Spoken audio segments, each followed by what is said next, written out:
Hello everybody, welcome to the Phoenix History Podcast. For some of you it's been quite a while, and what a great guest I've got today. Hello John. Hi.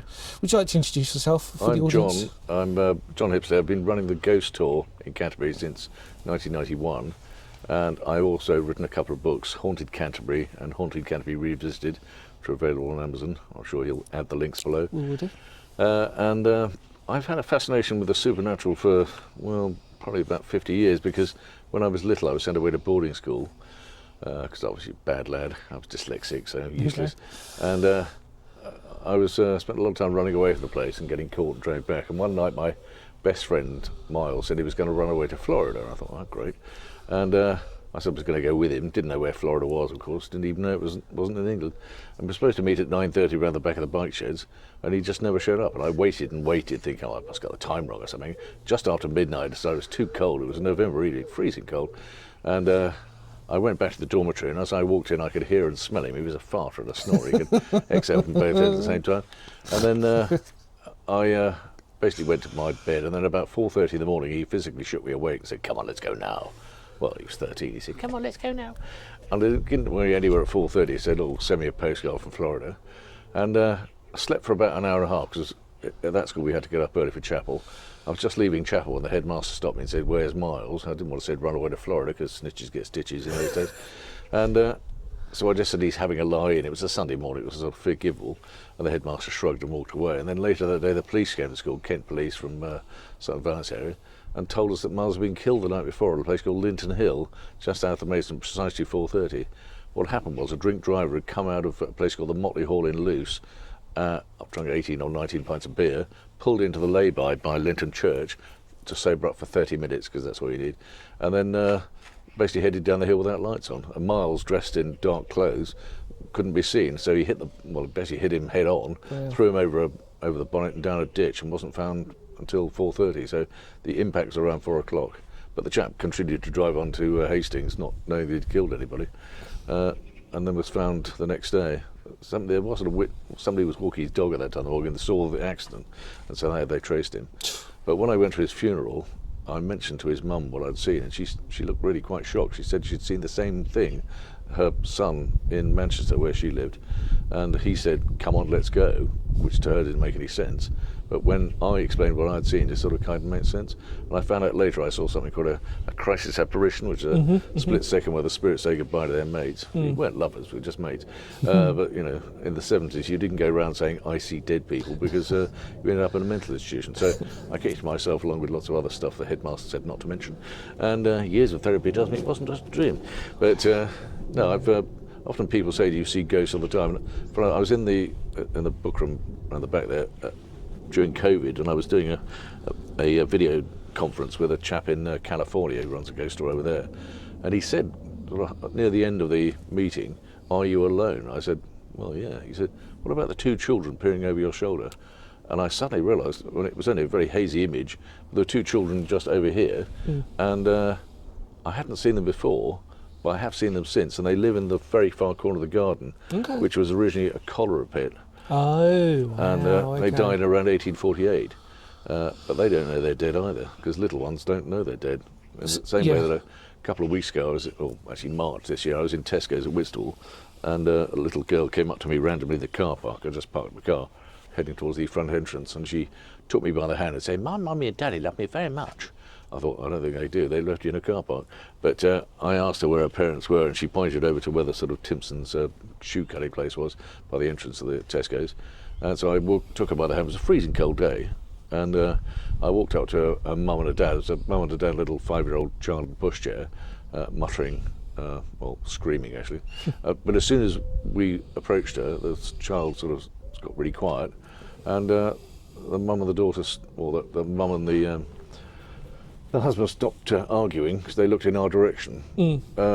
And I basically took the child's hand and placed it in her mother's hand and said, your daughter says you love her very much, which is really sweet. And she said, how dare you? My daughter died 5 years ago today. Oh, wow. So not ideal situation. And a lot of friends who are psychic who hear ghosts or is the voices all the time. I mean, that's why a lot of them ended up in mental institutions, because they just couldn't back out the sounds. Sometimes it's an untold story that you have to find out. Yes. And you sort of help their unfinished business. Don't necessarily move on.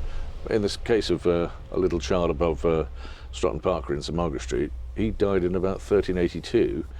But he fell down the back stairs and broke his neck. He's not aware he's dead, so he continues running up and down the stairs trying to get to his destination. Yeah.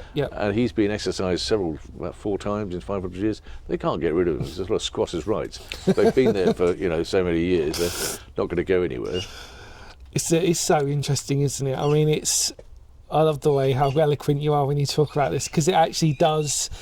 It rekindles sometimes when I lose a little bit of sort of like that paranormal instinct in myself. That makes sense. And then I hear other people like you so eloquent, and it just revives that sort of like, oh wow, like this happened sort of thing. I mean, I'm going to ask you a really stupid question. I do apologise, but do you believe in ghosts? Yeah. I mean, I know this is going to sound a bit silly for the audience, but a lot of people say it must be just a tourist attraction. But often when they hear my experiences, they say, well, I've had something the same thing. Yeah, I was going to say, do you get a lot? Feeds off that sort of thing.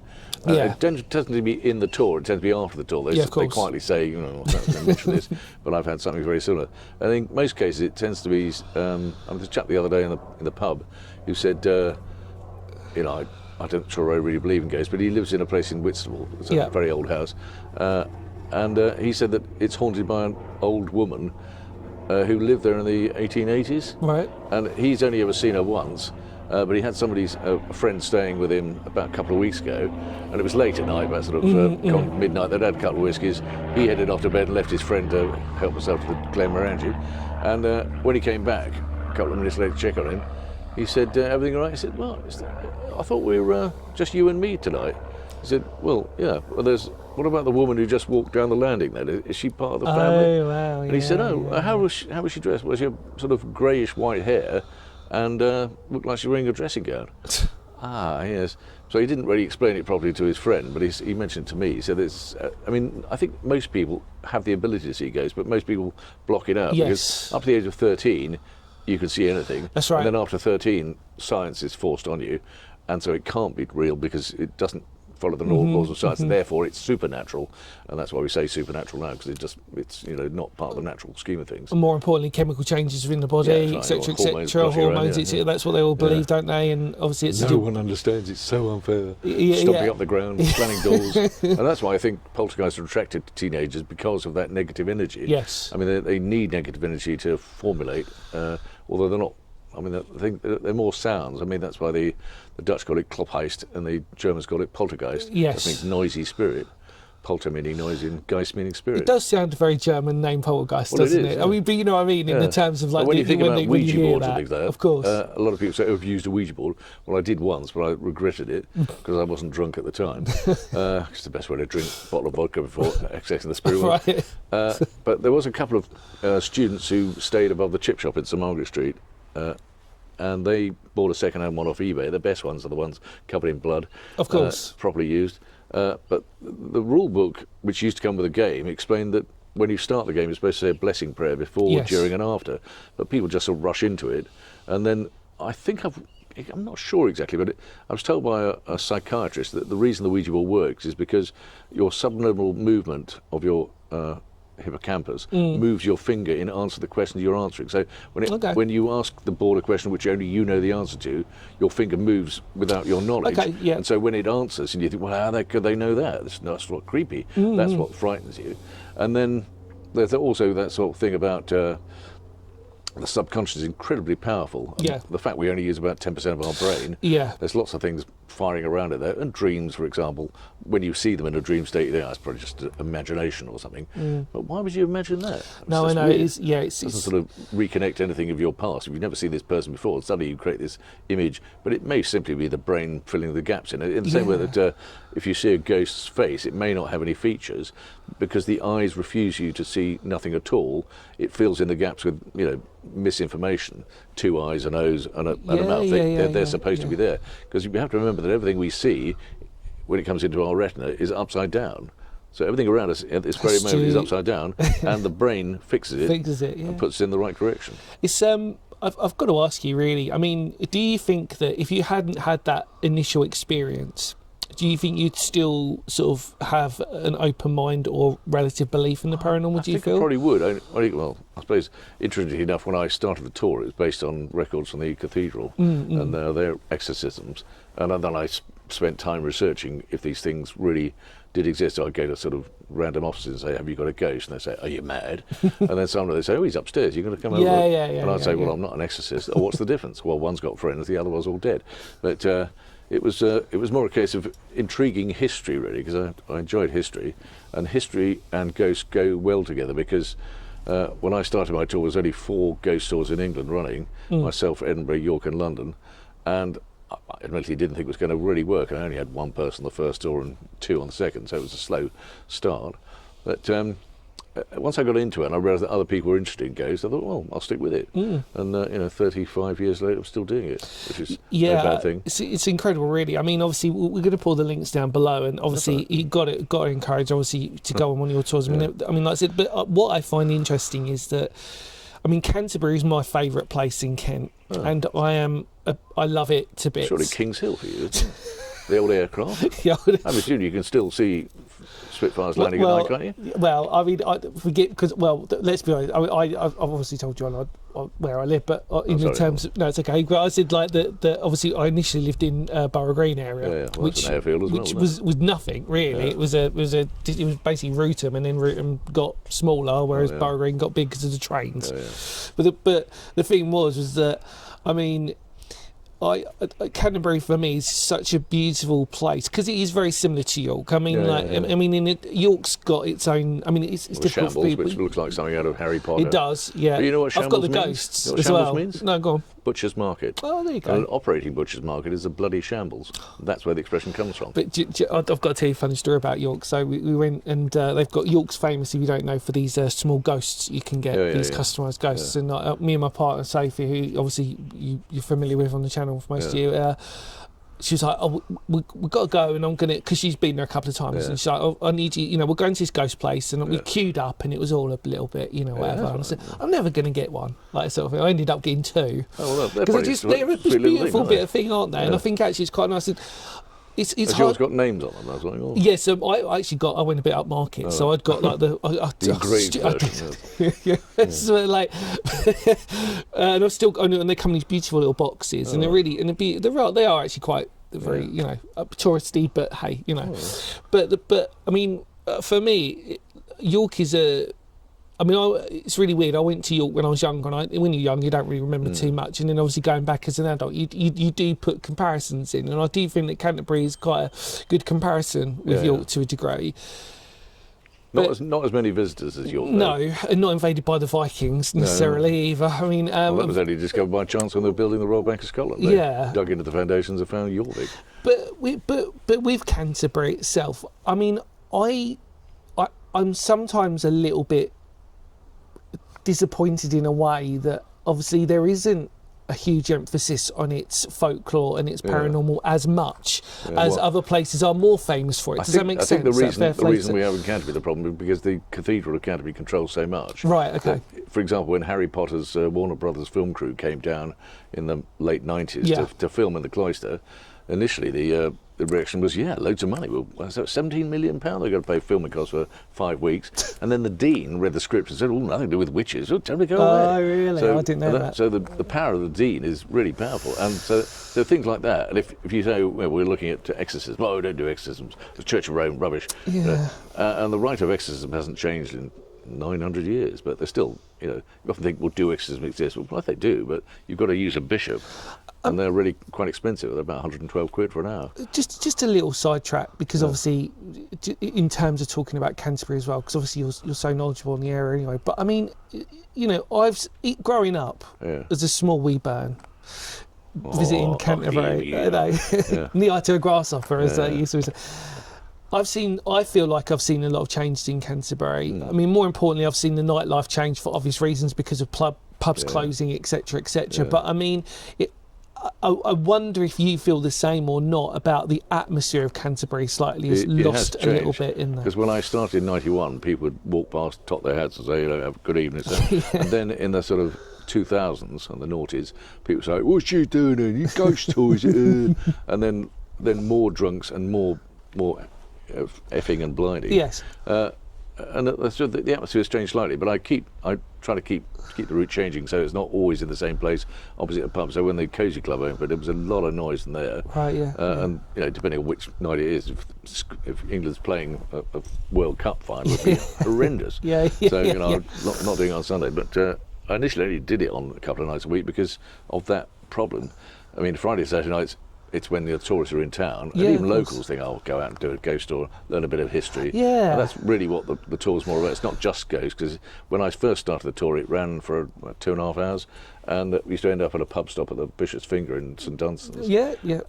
Well, we started with about 40 people. We had a pub stop at the Miller's Arms, and I'd often lose about 30 people at the pub, because they didn't really want to go that far. And then I'd end up with 2 hardcore people then going, "Come on, tell us some more ghost stories." I'm sort of running out of stuff to tell. Do you, what is the ratio actually between locals to tourists that you have normally, do you find? Tourists, I mean... Is it mostly tourists over locals, or do you I think it's actually more locals than it is over tourists. Interesting. Because interesting, people who lived in the city for 30 years, never done the tour, I think, well, it's just a touristy thing, but it's not. It was designed and written for locals to understand about where they live. Yeah. Because there are certain things that you just don't see, even as a tourist or a local. You never look above your heads or beneath your feet. You've got your hands around your mobile phone now, which didn't exist in the 90s. But people are very unobservant, not in a bad way, but it's quite easy to, even looking around me here, I can see things that we'd easily miss out on. Just under that hatchway there is a tunnel that leads to the church, which we discovered in the 70s. Okay, so fantastic. It's a smuggling tunnel for Catholic priests. Amazing. Which, but people say, "Oh, I don't believe that." But I'll take you down later and have a look. But it's nice and cool this time of year as well. Huge smile on my face there. But no, I think the atmosphere has changed, and I think from a tourist point of view, I used to offer it 7 days a week just after COVID, because I'd lost so much money during COVID. All the bookings cancelled overnight, and somebody were locked down on tier 1 and tier 3. And always end up in tears. Sorry, but no, I'm now restarting because I've got this leg injury. I had a busted knee, which took 2.5 years to get the operation, and then I ended up with an ulcer on my leg, which has caused me no end of pain. 4.5 years of pain on that, taking painkillers and getting off painkillers. But it means that I can't really offer the tours that I used to. So about just before COVID, I started a daytime hidden city tour, pointing out things like that below your feet and above your head, but more history located. And then the ghost tours are sort of ancillary to that. So if I made a couple of quid on a Friday night, it was a little bonus. But since this knee and everything, it's been difficult to do. I even had to do daytime tours on a trolley, an electric scooter. It's not ideal. Because if you've got a group of 50 people and you're down low, they can't hear you anyway. Absolutely. It's a good you want to stand up, but you can't because your leg won't work. So there's lots of sort of practicalities. And I think I decided today to publish a new postcard, both sides, to advertise both tours in the library and things, and take them to the guest houses, because not everybody's online. If you're a little old pensioner, you come to the city. I had somebody who rang up the other day and said, "How long's the tour?" It's an hour and a half. "I don't think I can make more than about 5 minutes." All right. Well, what did you think a ghost tour would be? Well, in a room maybe? Don't. Because when I went to York, not to York, to Edinburgh, I was fascinated by the old Reekie ghost tour. So a bit of a busman's holiday, go to Edinburgh and go on a ghost tour. And I really enjoyed it. I found out about Greyfriars Bobby. You've been to Edinburgh? No, but I know, again, one of my best friends literally has got a fascination, Josh, if you're watching, like who goes out there quite on a regular basis, and he always keeps telling me, "You've got to go, you've got to go." There's a really good bit under North Bridge, which is where people stayed during the plague and things. That's right, the underground, basically underground city, isn't it? Yeah. And which it was is fascinating. Famous for Plunkett and McLean, isn't it? Right, who are the body snatchers. Well, I was thinking of is it Plunkett? No, it's not Plunkett and McLean. Burke and Hare. So Plunkett and McLean. They were highwaymen, weren't they? They ran a guest house for the medical school, and people used to come up to the medical school and often didn't make it through the night, so they were just sold to the medical school. So these are medical students going to medical college in Edinburgh. They died of natural causes, and because the medical school were looking for cadavers, Burke and Hare sold the bodies to the medical school. So they did go to medical school, but in the wrong way. And then, of course, they found there was a supply and demand problem. The university said, "Well, any more bodies coming up?" They said, "Well, just sure we can help somebody in their way." Yeah, we can help, and that's where the body snatchers go. Sorry. No, I love it, honestly. I want to ask you two questions that again are probably a bit generic, but it's for my interest really with it. But I'll give you both of them, and then you can answer in a separate way. What is your favourite ghost story, and what is the strangest story that you know of in Canterbury? Right. Well, I think your favourite. I don't know. Favourite is probably the scriptorii who haunt the cloisters, and they were executed during the Reformation. Well, they weren't executed; they survived the Reformation, but because they survived and all their brethren didn't, when the library was burned down, they walked the cloisters continuously from 9 o'clock onwards. Right. And the only people who see them are the security guards.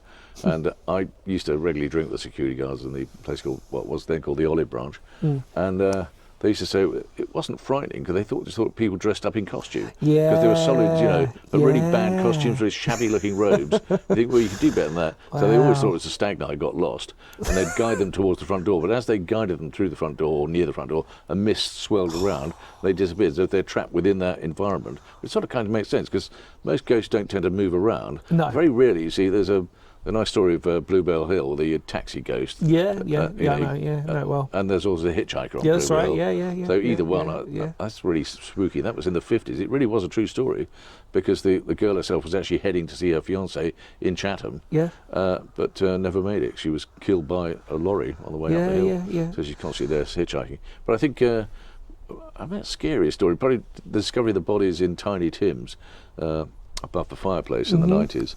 That sort of really worried me. Not worried me, but it's just unusual. It was unusual, and it was also frightening to think that was the way the Catholic Church believed was the best way to go.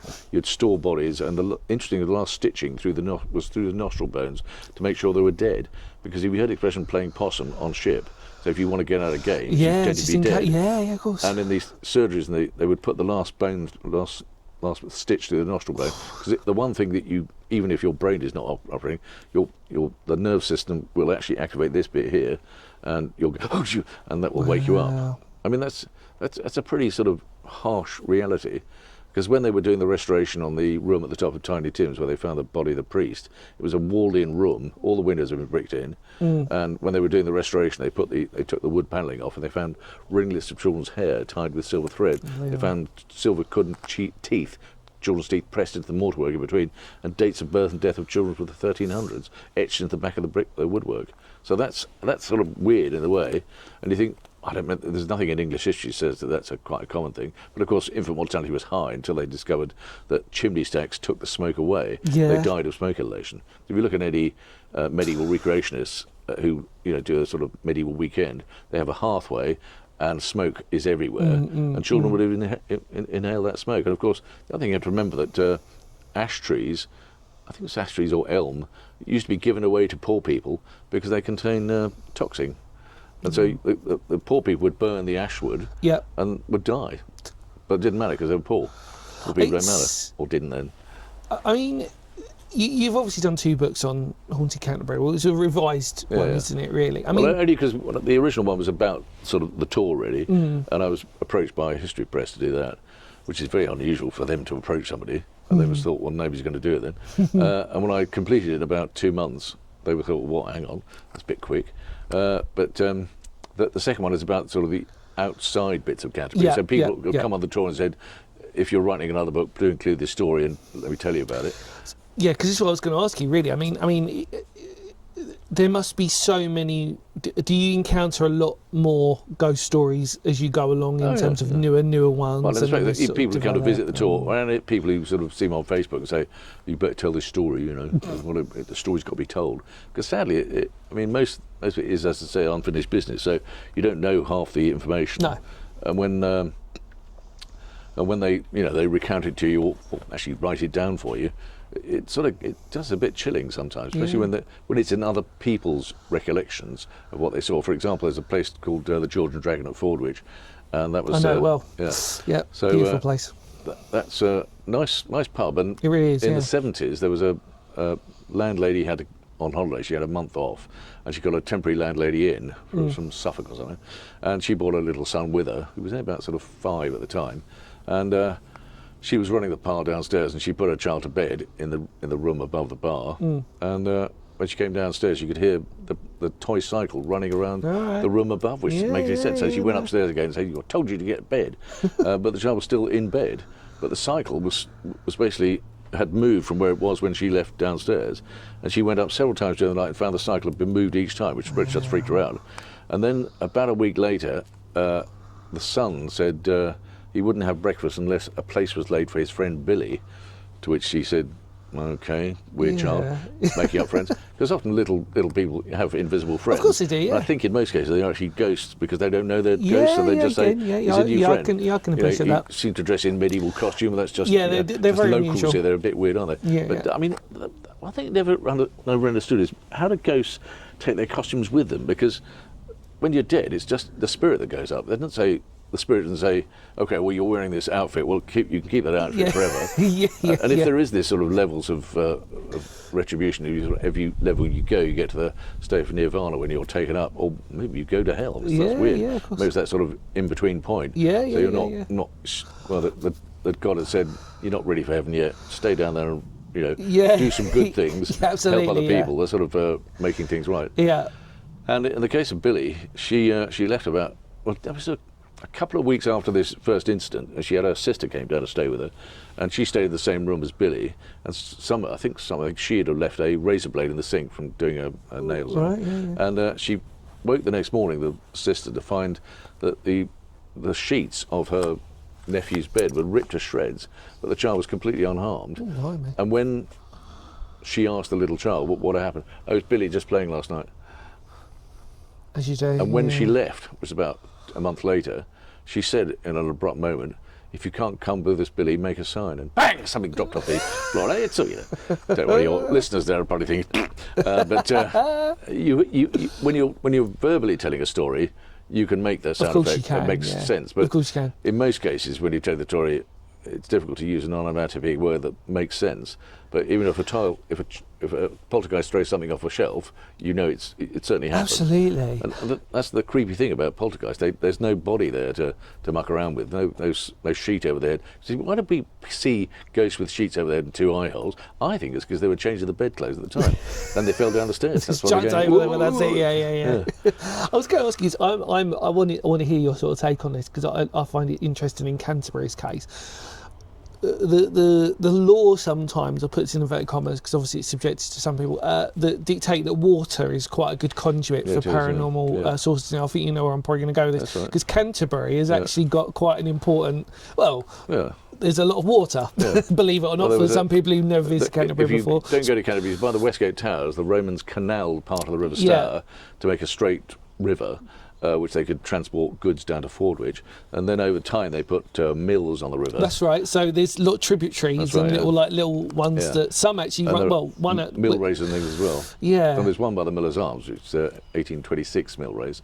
And if you look closely, just over the Miller's Arms bridge, you can actually see the marking stone which says water level. If it comes above the water level, it's too fast to run the mill. If it's below the water level, it's too slow. And that's why the millers had to run out with cranking gears to get the level just right. That's why the sluice is both sides.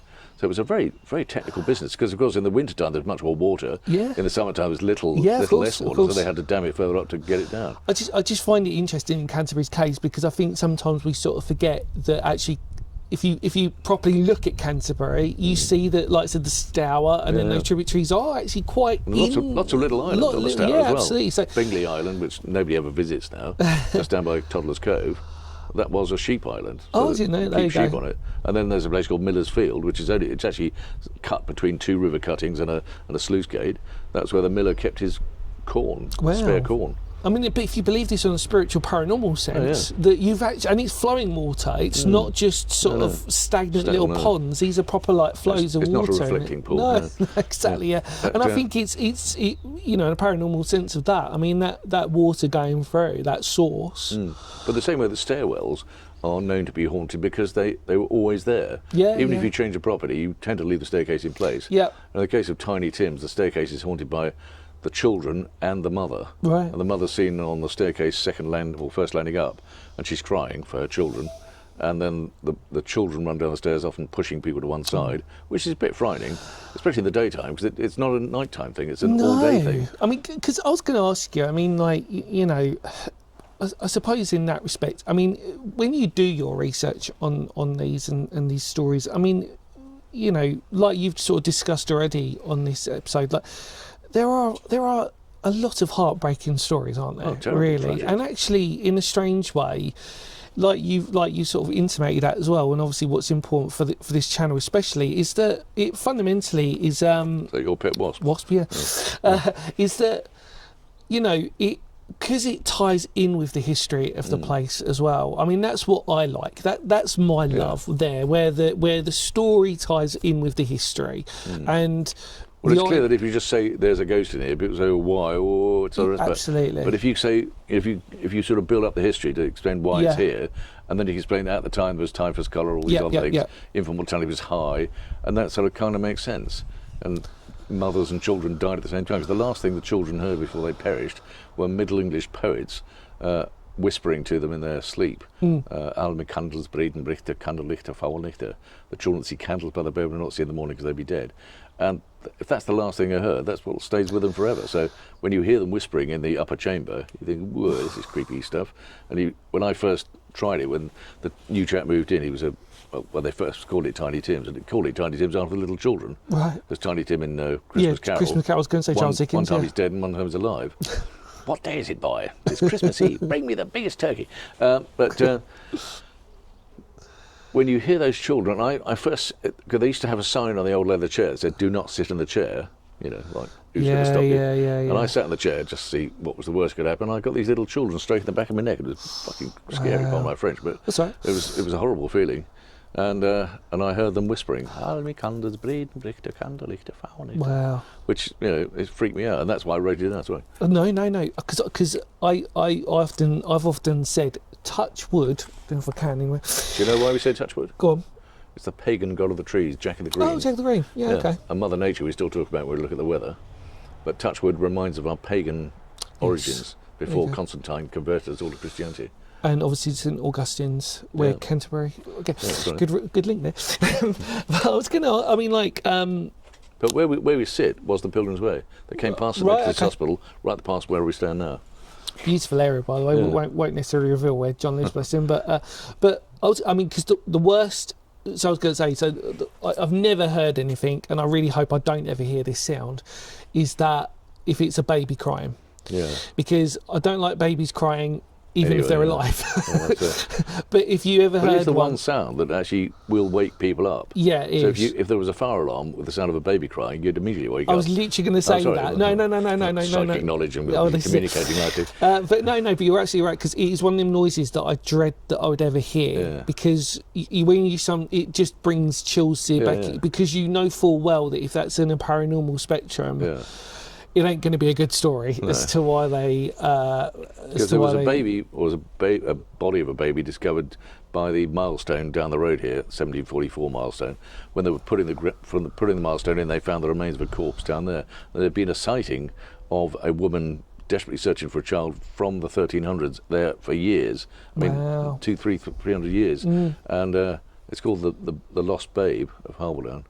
Because obviously the other thing was always that it's always saddening when you hear, like, for example, churches, and then they discover these tiny little baby coffins, just because obviously, as you probably know, like during medieval times, for example, they couldn't be, especially if that was a wedlock or anything like that, but they wanted to bury their child in consecrated ground, that they would sneakily in the middle of the night just dig a pit as close to the church as possible, and then just. Because you probably know from looking at churches, occasionally you see footstones of gravestones, those headstones of gravestones. If the footstone is pointing towards the church, it's a cleric. Yeah. Somebody who actually served the church in life will still serve the church in death, which is weird, you know. Who did they come up with that? Some weird bloke says, well, let's make it really creepy. Let's come up with this idea of burying clerics close to the church. And the really holiest people were buried under the altar, and the richer people were buried close to the altar. But then in the Reformation and the Civil War, all the brass work was ripped out, and that's why you get these stone shapes, which looks like a hole, a deep hole. Yeah. It's where they've taken all the brass out of it. Do you still get more modern day apparitions that you hear of? Well, I'm not too far away at Faulkner's Lane up the road. I was driving one night on the way to Chartham Hatch, and this car behind me flashing his lights. What the hell? So I pulled over.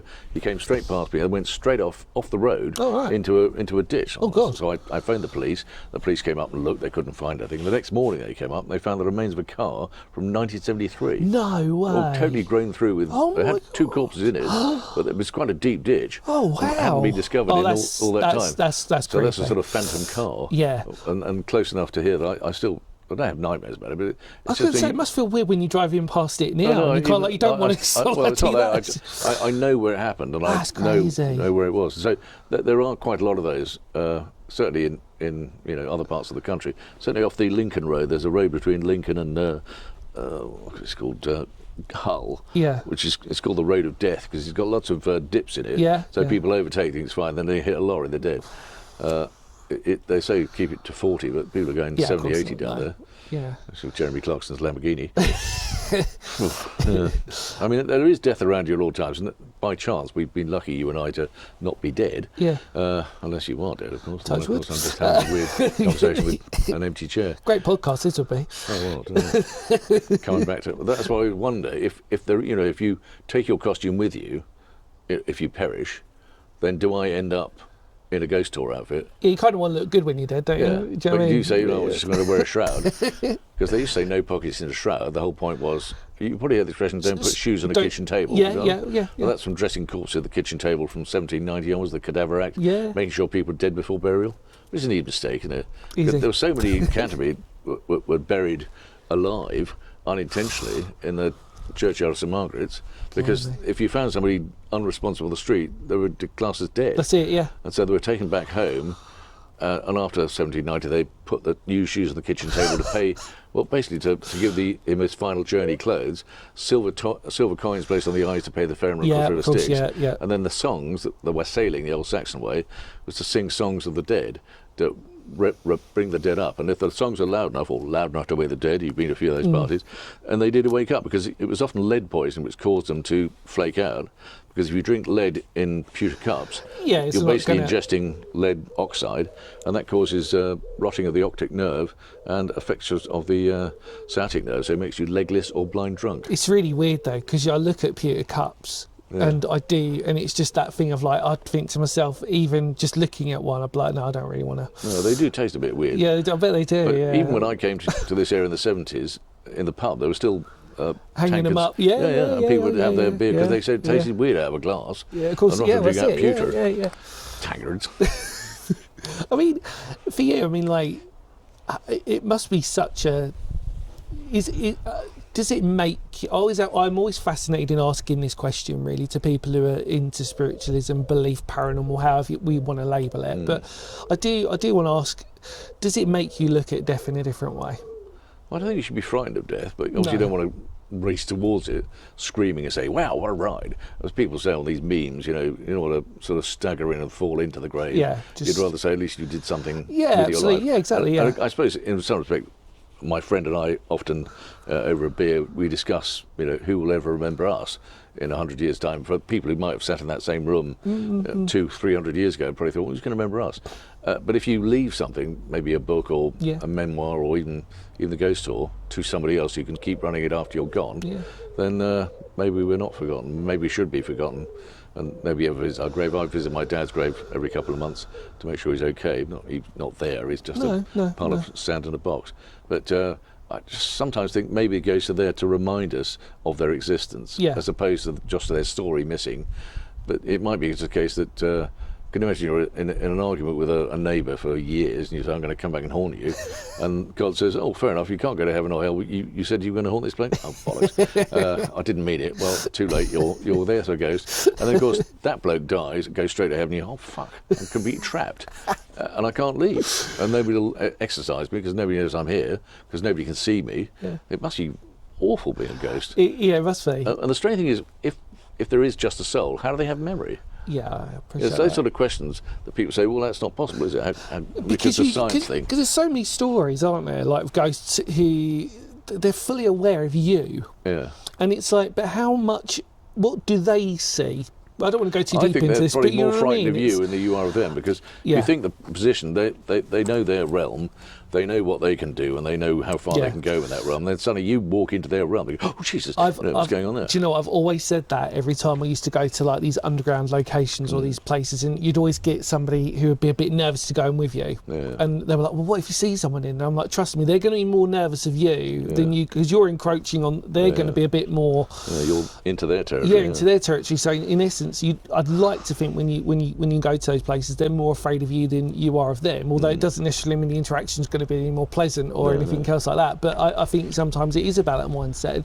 It's interesting when you talk about that, because I think that I speak to so many people who have seen apparitions, ghosts, poltergeists, and noises even. And I wanted to talk about the history of Canterbury itself and your love of it. I mean, does it still evoke a lot of love for you? Yeah. I mean, I'm very lucky to live here. I have people who live in the city who never go to the city centre because it's busy and noisy, and they go to Ashford to the outlet centre. You think, well, it's missing out. Why? The sad thing is that there aren't as many shops there used to be, because all the independent shops have disappeared because of rents, and that's sort of the state of the nation as it is now. I think that's the thing that saddens me is that even at my age, the two things I just used to remember about Canterbury growing up as a kid were the independent shops, the hippie shops, as we used to call them, and the alternative culture, I suppose, that was surrounding it as well, in terms of it's always been a uni city, but there was the vibrancy that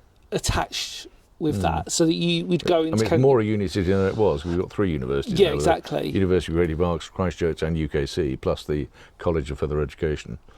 But it's the change of that, you know what I mean by that? It's the dynamic of that, which I feel has changed. Obviously, I was speaking, earlier on the podcast about the idea that obviously there's still a lot of pubs, obviously, in Canterbury. We had 365 at one time. Really? Was that how many it was? 365 is that what it is now? until 63. Now we only have 310 or something. See, because ironically, my favourite pub in Kent is actually the Dwarves and Dragon in Fordwich, because I love that place. I mean, I think it's because... But the Fordwich Arms used to be a really nice pub until they changed it into a luxury sort of... Yeah, but that was the thing, because if people ever go there, I'm always going to be the one who sits by the fireplace, because I like that there's beautiful leather chair there that I kind of, if I can own it, I will always own it there, and I'll have a cider. The other place that's also worth visiting is the Shipwrights Arms at Harty Ferry, or Hollowshaw. That's haunted by a seaman, or a sea captain, supposedly. He sits by that fireplace, and if you put your beer down in his, he'll always knock it over. I went into that pub once because there's a decoy site, World War II decoy site at Harty Ferry, and obviously it's famous because obviously it was a ferry service that linked up between the Swale, between Swale from there to Faversham. And actually, I think, although I've never seen it, I mean, they do claim that maybe like one day a year or something, that the tide is literally low enough that you can walk across it.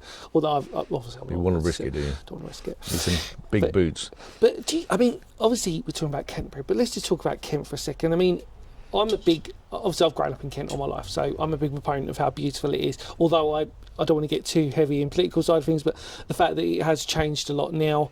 It's going to become a huge unitary authority, isn't it? It's just change. I suppose that's just the way of the world and stuff like this. But I do, when I hear these stories from people and I hear these ghost stories, and it's not necessarily about the ghost stories that I appreciate, it's the history and the lore and the fact that someone like you, John, I mean, I admire so much, and I'm extremely grateful for you to be on this channel for me, and I really do appreciate that, because you're someone, for me, that gives life into a county that is rich in history, that can be curtailed with paranormal, and I think most people out there know my love of the paranormal more because of the stories and because of the influence of the history on top of that. It's not necessarily just about the lore, it's about the whole encompassing type of thing within that, and that's what I love, because it's those stories that will be around for generations, you'd like to think, and it's your books and your love and your enthusiasm, especially for Canterbury, which, I would argue that is an unsung, bizarrely, because of the size of it, is actually an unsung sort of area, really. I mean, Medway, I would sort of say, would take claim for the bigger haunted section of Kent, but Canterbury is bizarrely quite haunted, and yet it doesn't get the sort of... I suppose it's a sort of careful balance here. If you want to make it too haunted, people say, oh, I don't want to go to Canterbury, it's haunted. Or if it's, too religious, I think it's too religious, don't want to go there. So you've got to have a careful balance. There's things that are attractive. We've got lovely Westgate Gardens and the river, and lots of lovely places to sit and have a picnic. But there are also the downside of the trend of TikTokers to take photographs of themselves in the Westgate Gardens on the grass, which is supposed to be protected. Yeah. And then it wears away to nothing, just bare earth, and the council have to rebuild it again. Which is, in some respects, you're saying, "Oh, great, it's good publicity for the city," but it's also bad publicity for the people. That. I do appreciate that, and I think that this is always the thing, isn't it? Is that we still need. I mean, I love like a tactile book that I can just sort of immerse myself in. Are you not into Kindle then? Surely. No. Even white paper? Yeah, sorry.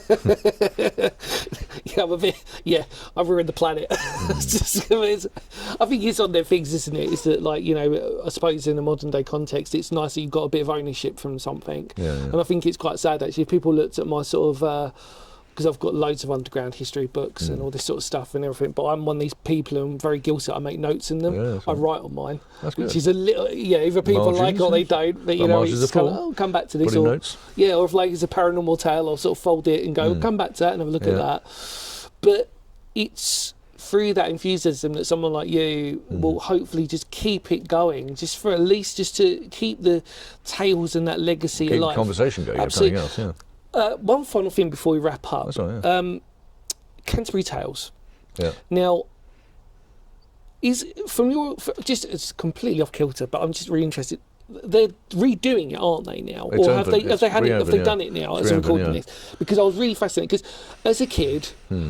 You were dragged kicking and screaming. I was dragged kicking and screaming to it, but there was a lot of fun memories. That I must have been there about 3 times as a kid. Red Hot Pokers at the bum. That's right. Yeah, the infamous thing with the animatronics and the smell and stuff. Well, most of that's still there, but they've changed some of the scenes because they've replaced the animatronics with silk screen projection. Right. Yeah. With real actors, and the hope is in future they can have the lip sync of the actors because it's actually an AI version.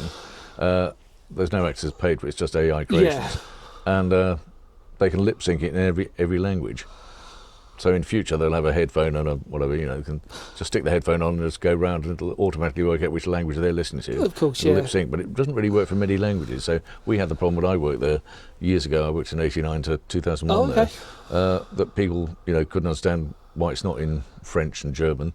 And we go, well, it's sort of, it's sort of ish. I mean, that funny enough, when you were working, that was literally probably when I've been there a few times as a kid, because we did the old classic school trip. Yeah. You know what you do, and then it's like, what's that, and all this sort of stuff. It was quite at the time. And the thing I used to annoy me was I wanted it to be clean, but the company was so mean they just never cleaned it, so it was dusty. And people thought, so medieval England was dusty. Wow, I didn't realise that. Do you know what the two? It always smelt of shit in the stables. All right, so this is what I was going to say to you, because the two grass. things that I remember really well about it was how dark it was in there, and also the smells, because obviously it prided itself on sight, sounds and smells of medieval England. Smells, which actually, funny enough, these days, is actually quite a rare thing to see in a place. And actually, at the time, you look at it and you go, wow, that was actually quite... I used to specialise in looking after disabled visitors who are in wheelchairs. Okay, yeah. Some with, neurodiversity. And I was one of the only people ever to ask them, how did you end up in the wheelchair? And they say, nobody's ever asked that question before. Turns out I had MS, didn't know. I'm trapped in a bloody wheelchair. It's a 13-year-old girl. And one chap, one girl I took round, she was in a wheelchair, a quadriplegic, but she still had speech. Yeah. And she said, thank you so much for asking me the question, which is weird. But when I showed her around, I put her in the right position so she could see everything. And her father came to me a couple of days later and said that was the best experience she's ever had, because people treat them like they don't exist, below knee level. And I went down to her level and had a conversation face to face. It makes a huge difference. And even now, when I have people on the tour who are disabled, I make sure that they're at the front and not at the back and still behind people. And there are plenty of people who have broken legs and can't do it. But it is accessible for everybody, not just, even partially sighted people could do it. And I work with the blind as well and the deaf, just because about 10 years ago, I was told I had 6 months to live because I was diabetic type 2, and that would be 6 months to live. Yeah. So I went next door to the Kent Association of the Blind and said, look, apparently I've only got 6 months to live, I'd like to volunteer. And they said, well, after dropping their tray of coffee and tea, they said, what? You want to volunteer? Nobody wants to volunteer. I said, well, I still want to put something back before I go. And I became involved in KAB and Kent Deaf Association, giving them, hope after losing sight is a big thing. So you lose your sight, then life's ended. Yeah. But I introduced talking books to them, so I used to narrate books for them with my rich brown tones. And it was really rewarding, not mentally, not financially. I'm all for that, because I sort of think to myself, that audible telling stories as opposed to reading a book, which is well and good, but people like me, dyslexic, can't read very well, and it's less sort of evasive, that you can go on a bus or something, you can just put your headphones in, and then that's it, and you can just sort of like go into your own immersive world. And I totally relate to that. But I found it almost impossible for me to record a book. I can do a freelance reading of my own stories, but reading other people's work, I find it very difficult. It's never written for direct speech, so you'd have to adapt it for an audio book. It's a real pain. You go through everything and say, sentences. There's no punctuation for direct speech. So it's something I'd like to do. So maybe one of your creative people come back to me then. That'd be great. Well, like I said, we'll pull your links. The final question I want to ask you, John, before we do something off camera that you'll stay tuned for probably in the future. Very excited. The future of Canterbury. That's quite a big statement. Yeah. I apologise, but what do you think? Do you remain optimistic that the history side of things will still? Well, I hope so. Away from the cathedral and away from. Since we lost Debenhams, it's been pretty heartbreaking. Yeah. The only time we've looked at Debenhams was when it was set on fire by a couple of 12-year-olds. Yeah, brilliant. But all those things are so expensive to rebuild, even Nasons. That's 3-4 medieval halls joined together. There's the Freemasons' Hall, the Foresters' Hall, the old forge, and the other bits. It'll cost a fortune to rebuild that into flats. And then, of course, they haven't got any toilet facilities. That's why they can't build at the moment on Stodmarsh Lakes and all that. But there is so much development going on, but there's no infrastructure to go with it, which is awful. But we saw Saxon Fields being built at Thannington, and but there's no roads to join to it. They all just come to little tiny roads. There's queues of traffic going in and out of it. But if you need a doctor, you can't. There's nowhere to go. Do you think this will change, though, the future? Change your tours and change the stories? If they say it ain't broke, don't fix it. I haven't changed the script in 30 years. I'm going to change it now. Yeah. But often, new stories come across, or it's like the Roman bathhouse under what is now a Cosy Club. But nobody knows it's there because it's behind a curtain. And you'd have to physically pull the curtain across to look at the hypocaust. And there's no lights on it either, which is sad, because when it was Waterstones, you say, can you see the Roman centurion? Yeah, of course. There was a centurion on guard there for years. And he used to rearrange the books on the lower ground floor. It was the computer department. All the yellow-spined books were rearranged into IX, the 9th garrison, who controlled Canterbury in the 2nd century. How interesting. So, obviously, he was complaining of the fact that nobody understands Latin. Come on, why don't you speak Latin, people? But I always wonder what Romans spoke like, because if they spoke Latin, they didn't speak with an Italian accent. The Italians are much later, aren't they? I remember reading a story about this, about language, that they Saxon, especially Saxon English, Germanics, if you want to call it that, which is obviously a form. You're absolutely right. Niedersächsisch. They said that if in our modern day, if we were to be transported back there, you wouldn't understand them. You wouldn't. There would be a few things you'd understand. Yeah. But I think the surprise if you spoke German, you'd probably speak better with them. Exactly. What they were trying to imply was actually the language connotation doesn't change too much depending on where you are, and obviously obviously back then as well. Because English now is a mixture of Saxon, French, German, Latin, all sorts of things. Interspersed with the regional dialects that we have. Because obviously, as most people know, like country, something like that. What it be? Exactly. I mean, I was told years ago by a chap who specialised in Chaucer and Chaucerian legend that the accent Chaucer spoke would have been a mix of Geordie and Brummy. Yeah. So can you imagine that? Yeah, some Geordie come down. Well, the other thing that I remember with Thomas Becket, for example, that he was a Londoner. Yeah. So actually, he was a proper rough. That's it. Yeah, he was a proper Londoner. Queen of England, Elizabeth I, spoke with a West Country accent. She spoke Cornish. So can you imagine the Archbishop? Turned up to Buckingham Palace, well, not Buckingham Palace, but Windsor Castle, or she would have been at Westminster Hall. Westminster Palace is where she held her palaces. But if you walked into your Majesty and said, "Well, you speak like that, you speak proper," that makes no sense. Or with Thomas Becket, I could always sort of imagine when he talked to John, wasn't it? Yeah. And he was like, "Yeah, you're right, mate. How you doing?" It's like weird, sweet, like sort of thing. But his dad was a wine merchant. That's how he got the placement at. What's it called? St Paul's School in London. There was only 2 people attending that church school: the King, the future King, and Thomas Becket. And he was quite tall as well, wasn't he? 6'6". Yeah. Because his father had a good income, and therefore he had lots of protein in his diet.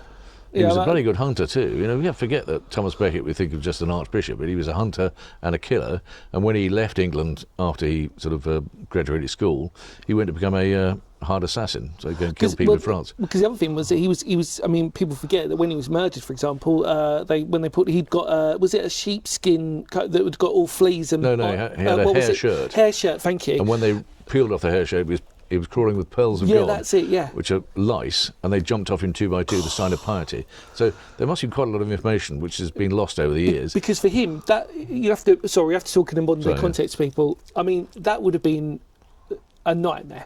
Like, well, I mean, in terms of... But from a religious point of view, if you put yourself before God, you're not truly holy. So washing yourself was actually bad. So if the fact that he was covered in shit, at some point, I'm sure when the first saw blow came and sort of spraying all over the altar floor, because it happened, where the altar of the cross swords is in the cathedral, that's where it happened. And there was for many years a slither of bone or some blood in there until they discovered flash. They got rid of it. The cleaner came in and said, I've got rid of that. It's all clean now. Well, but it's Beckett's blood. Oh, not anymore, it's not. It's crazy as well, isn't it? The Thomas Becket. Now, that was a spelling mistake. That was a spelling mistake. So the point is we all talk about, Because if you'd have met him and said, are you Thomas Becket? You said, well, you having a stroke? Yeah. Nice thought, isn't it? It's just nice that they've slowly changed. Because obviously there's the Thomas Becket Church, which is in Romney Marsh. We go into John, thank you so much, mate. My pleasure. I really appreciate this time and everything. Please go down in the links below, check them all out, check out his website, check out the fantastic walks he does, and please, if you're a fan of Kent by any means and you love this precious county of ours, please buy a book on Haunted Canterbury and everything else. More importantly, if you do see him on tour, mention us. Just say you met Dan from Phoenix History and it was you got inspired. I really appreciate your time, John. Thank you so much. Nice. Wow, another one down. We could make another episode maybe in the future. Anytime we can just talk more about that. I feel like we when you find just scratch the surface, didn't you? Absolutely. But that's good for you because it means that you can encourage to buy the book and go on the tour and find out more for yourselves. John, thank you so much, mate. Thank you. Any more words of Phoenix History because history matters? Thank you so much for watching this podcast and staying to the end. We're having a lovely time out in the sun right now. Yeah, we're very lucky. Yeah, we'll have tons fun with it. Stay tuned for a future video depending on whenever this comes out. Fascinating. But yeah, see you later, everybody. Bye-bye.